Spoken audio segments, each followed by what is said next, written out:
Que nos permita conversar con él esta noche, a Carlos Pascual. Carlos Pascual es el recientemente nombrado y acreditado en México embajador de los Estados Unidos en nuestro país. Así que le agradezco mucho, embajador, que nos permita charlar con usted en estos minutos. Bienvenido a este programa. Muchas gracias, Carmen. Un placer estar aquí. Bueno, ¿cuántos temas se pueden abordar con el embajador de Estados Unidos en nuestro país? Pues muchos, pero yo quisiera empezar con algo que fue motivo de discusión en México, hasta de suspicacia, y que tiene que ver no solo con quién es usted, sino el perfil que usted tiene. Un académico, un investigador, un hombre con trayectoria también en ese sentido importante, además de la diplomática.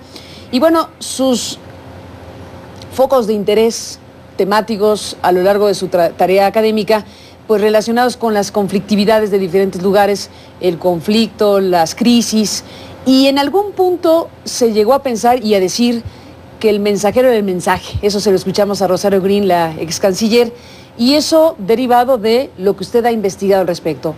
¿Su nombramiento tiene que ver con eso? ¿Por lo que usted representa en términos de su conocimiento académico y de investigación? Bueno, espero que sí, porque las investigaciones principales que he hecho los últimos 2 años antes de venir aquí eran sobre los problemas transnacionales y que estos problemas no tienen fronteras y son cosas en donde todos los países principales del mundo tienen que cooperar juntos.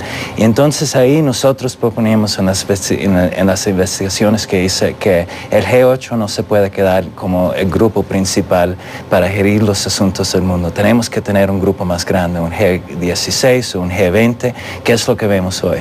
Y lo que estábamos proponiendo es que México debe estar dentro de un grupo así como del G16 o el G20, porque es uno de los países más ricos del mundo, tiene la economía doceava del mundo, y México realmente tiene que tomar y ya está tomando otro papel que no ha tenido en el pasado. No es un país fallido, porque yo obviamente sé obviamente que ese es el punto que todo el mundo quiere saber. Si piensan que yo creo que México es un país fallido. ¿Es usted experto en estados fallidos? He trabajado en estados fallidos. ¿Y no lo envían a México precisamente por ese perfil? Absolutamente no, porque México no es un estado fallido. ¿Qué es México para usted? México es un país democrático que es progresivo, que ha seguido estable, además que todos los problemas que ha tenido el último año con la recesión de la economía internacional, el impacto que tenía aquí en el presupuesto, el impacto que tenía la caída de precios de petróleo, la sequía que han tenido. Y mira, México todavía está parado. Es un país en donde el presidente y el Congreso están elegidos, han pasado por un proceso de reforma judicial, tienen un ejército y una marina fuerte. Eso no es un país fallido, es un país que confronta una amenaza internacional y tenemos que realizar eso, pero todos los países, hasta Estados Unidos, confrontan amenazas internacionales. Antes de seguir en esa parte de la conversación, usted como experto, ¿qué me diría cuando le pregunto ¿y qué sí es un Estado fallido? ¿Qué sí se entiende por Estado fallido? Un Estado fallido es un Estado que no puede controlar dentro de sus fronteras los sistemas que funcionan en la política, en el sistema judicial y la capacidad de mantener la seguridad de Estado. Y México puede en todas esas áreas, tiene un sistema político, es un sistema democrático, puede controlar sus fronteras y tiene un sistema de seguridad dentro del país que está funcionando. Sí, hay amenazas dentro del país a que se tienen que tratar y confrontar, pero no es un país que no tiene la capacidad para mantener la seguridad. Y hay espacios del país muy claramente determinados que sí podrían reunir los requisitos para Estado fallido. Supongamos que en su conjunto no es un Estado fallido, pero hay espacios, territorios en donde francamente sí se cumplen las condiciones de fallido, ¿no cree? Es un Estado fallido. Un país es un Estado fallido cuando no tiene la capacidad de hacer los cambios internamente y poder tratar de las amenazas que se están confrontando. Entonces, vamos a ver la ciudad Juárez. En Ciudad Juárez, por ejemplo. Bueno, vamos a tomar Tijuana primero. A ver, Tijuana. Ok, porque ahí hace 2 años tenían un problema muy alto, pero empezaron por un proceso que tuvieron control de confianza con toda la policía municipal. Como 25% lo despidieron, como 60 personas están encarceladas. Han encontrado una manera de tener equipos que puedan ahora trabajar conjunto con el ejército. Cuando el ejército los llaman a confrontar a los narcotraficantes, están saliendo con la policía municipal. Cuando se toma una persona para hacer una entrevista en la base, ahora la está haciendo el Ministerio Público Anual del Ejército. Lo que ha empezado a hacer es que la población misma de Tijuana empezó a denunciar. Por la primera vez el Ejército me dijo que tenemos información actual que podemos usar para dirigir cómo estamos dirigiendo las operaciones. Y durante los últimos 20 o 21 meses han bajado el número de homicidios y el nivel de otras delincuencias dentro de la ciudad de Tijuana. Entonces, en ese sentido, yo creo que es lo que tenemos que ver. Si hay la capacidad de reaccionar y poner en lugar las capacidades para tratar en una manera más efectiva los problemas que se encuentran ahora. Ciudad Juárez mencionó hace un momento y sí, se quedó sin desarrollarlo. Hay empresarios que han llegado a plantear cascos azules. Más allá de si es viable o no, la idea de plantearlo nos habla de cómo ven algunos ciudadanos, en este caso, esta ciudad de Chihuahua.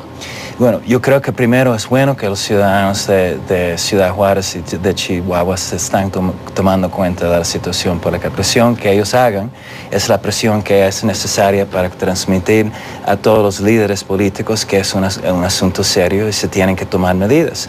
Y por eso es importante mirar a la experiencia, por ejemplo, de Tijuana y analizar cómo es que se puede extender a la ciudad Juárez. Pero la diferencia aquí es que hay una población que está integrada con el asunto, que quiere seguir empujando, que está cometida para mejorar la situación, un gobierno federal que está comprometido para también trabajar sobre el asunto y que quiere invertir los recursos ahí para mejorar la situación. Y eso es algo que es absolutamente lo opuesto que un Estados Unidos. No quiere decir que todo se vaya a lograr mañana, todas estas cosas toman tiempo, pero las capacidades están ahí y el interés público está ahí y el sistema político para crear la presión política que sea necesaria para mantener la presión para seguir actuando es algo que es absolutamente esencial y lo tienen aquí también. Carlos Pascual, bueno, hay muchos ángulos que se pueden explorar de este tema. Déjeme preguntarle, ¿cuál es el diagnóstico que tienen? Usted dice, no es un Estado fallido, hay capacidad de respuesta institucional, hay amenazas internacionales. ¿En qué se traduce eso en su diagnóstico? Dentro del diagnóstico de usted y de Estados Unidos sobre México, ¿cuáles son esas amenazas internacionales? ¿De qué tamaño? ¿Dónde están ubicadas? Es una amenaza internacional que es una delincuencia organizada y tiene puntos de oferta y demanda y de tránsito por todo el hemisferio de Latinoamérica y América del Norte. ¿En cuántos puntos del mundo tienen identificados la presencia de delincuentes organizados mexicanos? No sé en cuántos puntos del mundo hay. He visto reportes que se extienden en muchos otros países y afuera del hemisferio también. La cosa importante aquí es que tenemos que tratar todas estas partes del problema, de la oferta, del tránsito y de la demanda, que quiere decir que nosotros tenemos una responsabilidad también para tratar de la demanda y reducirla y tratarla de otra manera. No nada más que como una delincuencia, pero también tener tratamiento, tener programas preventivos, y eso es algo que ahora se está haciendo bajo el presidente Obama, y anteriormente no se podía hablar de esa situación. Cuando vino Hillary Clinton aquí, la primera vez dijo un político de los Estados Unidos que parte del problema es el problema de nosotros, y nosotros tenemos una responsabilidad compartida aquí. Déjeme, embajador, hacer una pausa y regresamos a ese punto, efectivamente, porque bueno, esta es una historia por lo menos de dos, bueno, es una historia sin fronteras, pero usted habla de la demanda, que es uno de los ángulos, pero está el tema de las armas, está el tema de la corrupción en un lugar y en otro, y ampliemos su comentario sobre el tema después de la pausa. Muy bien.